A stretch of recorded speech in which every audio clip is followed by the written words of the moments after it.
Few relationships in music history are as legendary and as complex as the one shared between Paul McCartney and George Harrison.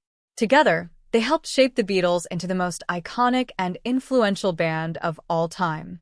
But behind the timeless songs, the laughter, and the global fame, their friendship was filled with tension, admiration, and a bond that even death couldn't break.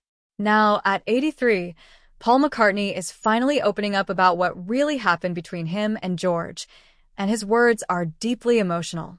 Paul and George first met in Liverpool when they were just teenagers. Paul was 15 and George only 14. The two bonded instantly over their love of American rock and roll, spending hours listening to Chuck Berry, Buddy Holly, and Little Richard. "We were just kids," Paul recalled. "We didn't know what we were doing. We just wanted to play." It was this shared passion that laid the foundation for one of music's greatest partnerships. As the Beatles exploded into global superstardom, Paul and George's relationship began to change. Paul, a perfectionist and natural leader, often took charge in the studio, while George struggled to have his songs heard. "I was probably too bossy sometimes," Paul admitted. "I was focused on making the best record possible, but I didn't always see how much pressure that put on George." George, meanwhile, was quietly evolving as a songwriter, creating deeply spiritual and poetic music that would later define his solo career. Songs like Something and Here Comes the Sun proved that George's talent was every bit as profound as Lennon and McCartney's. Yet at the time, those songs were often overlooked by the band's leaders. It frustrated him, Paul confessed. "He had all this creativity waiting to come out, and I didn't give him enough room. That's something I'll always regret." After the Beatles' breakup in 1970, their friendship went through years of silence and misunderstanding. But as time passed, the bitterness faded, replaced by respect and fondness.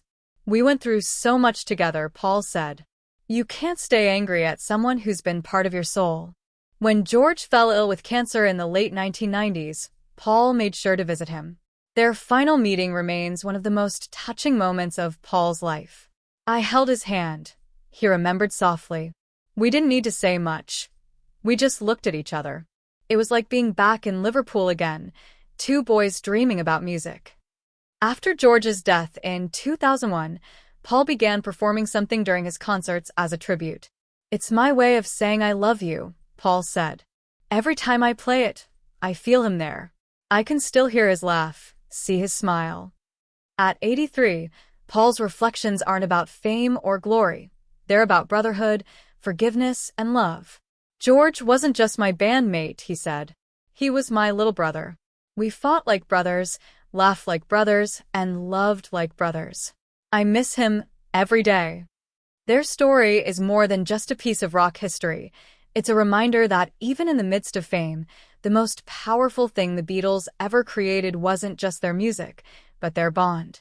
As Paul McCartney says today, with a wistful smile, "The Beatles may have ended, but my love for George never did."